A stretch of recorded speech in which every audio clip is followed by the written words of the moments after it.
എല്ലാവർക്കും നമസ്കാരം. ഇന്ത്യൻ ഭരണഘടനയുടെ വിവിധ സോഴ്സുകളെക്കുറിച്ചാണ് നമ്മൾ പറഞ്ഞുകൊണ്ടിരിക്കുന്നത്. ആദ്യമായി ഞാൻ പറഞ്ഞത് സ്വരാജ് ബിൽ ഓഫ് 1895 ആണ്. രണ്ടാമത് നമ്മൾ വിശദീകരിച്ചത് മോർലി വിൻ്റർ റിഫോംസ് ഓഫ് 1909 ആണ്. മൂന്നാമതായി നമ്മൾ പറയാൻ പോകുന്നത് 1919 ഗവൺമെൻറ് ഓഫ് ഇന്ത്യ ആയിട്ടാണ്, അല്ലെങ്കിൽ മൊണ്ടേഗു ചെംസ്ഫോർഡ് റിഫോംസ് ആണ്.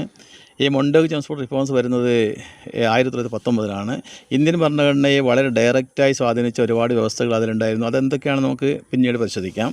ഈ റിഫോംസ്, ഈ ആക്ട് വരാനിടയായ ഒരു സാഹചര്യത്തെക്കുറിച്ചാണ് ഞാൻ ഇന്ന് പറയുന്നത്. ഒന്നാം ലോകയുദ്ധം ആരംഭിച്ചത് 1914 അവസാനിച്ചത് 1918. അത് കഴിഞ്ഞ ഉടനെയാണ് ഈ നിയമം വന്നത്. ഒന്നാം ലോകയുദ്ധത്തിൽ ഇന്ത്യക്കാർ എല്ലാ തരത്തിലും ലീഡേഴ്സായാലും അതുപോലെ സോൾജേഴ്സൊക്കെ ആളും അർത്ഥവും നൽകി ഇന്ത്യ ബ്രിട്ടീഷുകാർ സപ്പോർട്ട് ചെയ്ത അവരോടൊപ്പം നിന്ന ഒരു യുദ്ധമായിരുന്നു ഒന്നാം ലോകയുദ്ധം. അതിൽ ബ്രിട്ടീഷുകാർ യുദ്ധം നടക്കുമ്പോൾ പറഞ്ഞിരുന്നത് മറുഭാഗത്ത് ജർമ്മനിയാണ്, അല്ലെങ്കിൽ ഏകാധിപത്യ രാജ്യമാണ്, അവരുടെ സഖ്യകക്ഷികളാണ്. നമ്മൾ ബ്രിട്ടൻ ഫൈറ്റ് ചെയ്യുന്നത് ലോകത്തോട് ബ്രിട്ടൻ പറഞ്ഞത് ഞങ്ങൾ ഫൈറ്റ് ചെയ്യുന്നത് ഡെമോക്രസിക്ക് വേണ്ടിയാണ്, ഫ്രീഡത്തിന് വേണ്ടിയാണെന്നാണ് അവർ പറഞ്ഞിരുന്നത്. ജർമ്മനി എന്ന് പറയുന്നത് ഓട്ടോക്രാറ്റിക് സ്റ്റേറ്റാണ്. അവിടെ കൈസർ വില്യം രണ്ടാമൻ ഏകാധിപതിയാണ്. അവിടെ പാർലമെൻറ്റ് പ്രവർത്തനമില്ല, ലിബറലിസം ഇല്ല, സോഷ്യലിസം ഇല്ല, ന്യൂസ് പേപ്പറിനൊക്കെ സെൻസർ ചെയ്യുന്നു. ആ രീതിയിലൊക്കെയുള്ളൊരു അടിച്ചമർത്തൽ ഒരു ഭരണമായിരുന്നു അവിടെ ഉണ്ടായിരുന്നത്. അപ്പോൾ ഈ സാഹചര്യത്തിലാണ് ഈ യുദ്ധം നടന്നുകൊണ്ടിരുന്നത്. അപ്പോൾ ഈ യുദ്ധം നടന്നുകൊണ്ടിരിക്കുമ്പോൾ തന്നെ 1917 മൊണ്ടേഗു ഡിക്ലറേഷൻ എന്ന് പറഞ്ഞിട്ടൊരു സംഭവം വരുന്നുണ്ട്. മൊണ്ടേഗു ഡിക്ലറേഷൻ നടത്തുന്നുണ്ട്. ആ ഡിക്ലറേഷൻ പറയുന്നത് ഗ്രാജുവലായി ഇന്ത്യക്കാർക്ക് തീർച്ചയായും സെൽഫ് റൂൾ, സ്വയംഭരണ സ്ഥാപനങ്ങൾക്ക് സ്വയംഭരണം നൽകാം എന്ന് പറയുന്നുണ്ട്. ആ ബ്രിട്ടീഷുകാർ ഭയന്നിരുന്നു. ഈ യുദ്ധം കഴിഞ്ഞിട്ട് സോൾജേഴ്സൊക്കെ തിരിച്ച് രാജ്യത്തേക്ക് വരുന്നത് ഒരു വലിയ പ്രതീക്ഷയിലായിരിക്കും. കാരണം നമുക്ക് സെൽഫ് റൂൾ ഇന്നല്ലെങ്കിൽ നാളെ കിട്ടും എന്നുള്ള പ്രതീക്ഷയിലാണ്.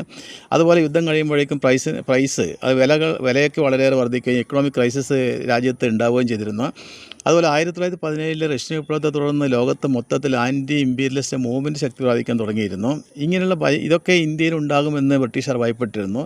അതുകൊണ്ട് ഇതിനെയൊക്കെ തണുപ്പിക്കുന്നതിന് വേണ്ടിയും കുറച്ച് പരിഷ്കാരങ്ങൾ നൽകണമെന്ന് ബ്രിട്ടീഷുകാർ തീരുമാനിച്ചിരുന്നു. അതുമാത്രമല്ല, ബ്രിട്ടീഷുകാർ യൂറോപ്പിൽ പറഞ്ഞിരുന്നത് ഡെമോക്രസിക്ക് വേണ്ടിയാണ് ഞങ്ങൾ ഫൈറ്റ് ചെയ്യുന്നതെന്നാണ്.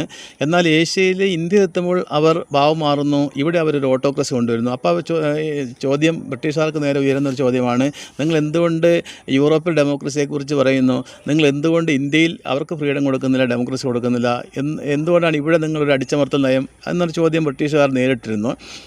അപ്പോൾ ഈ ഒരു പ്രഷർ, ഇതൊക്കെ കൊണ്ടാണ് അവർ മൊണ്ടേഗു ചെംസ്ഫോർഡ് റിഫോംസ് കൊണ്ടുവരാനുണ്ടായ ഒരു കാരണം. അപ്പം ജർമ്മനിയേക്കാളും മെച്ചമാണ് ബ്രിട്ടൻ എന്ന് കാണിച്ചു കൊടുക്കണം. അതുപോലെ ഞങ്ങൾക്ക് ചെയ്ത സേവനം, ഒന്നാം ലോകത്ത് ചെയ്ത സേവനത്തിന് റിവാർഡ്, ഒരു പ്രതിഫലം ഞങ്ങൾ തരും എന്ന് അവർ വിശ്വസിപ്പിക്കണം. വളരെ ഗ്രാജുവലായി നിങ്ങൾക്ക് സ്വയംഭരണം തരും എന്ന് അവർ വിശ്വസിപ്പിക്കണം. ഈ രീതിയിലൊക്കെയാണ് ഈ നിയമം കൊണ്ടുവരുന്നതിന് ഇടയാക്കിയ സാഹചര്യം. രണ്ട് പ്രധാനമന്ത്രിമാരാണ് ഈ സമയത്ത് ഒന്നാം ലോകം നടക്കുമ്പോൾ ബ്രിട്ടനിലുണ്ടായിരുന്നത്. ഒന്ന് H. അസ്ക്യൂത്തും പിന്നെ ഡേവിഡ് ലോയിഡ് ജോർജും. ഇവരുടെ കാലത്താണ് യുദ്ധം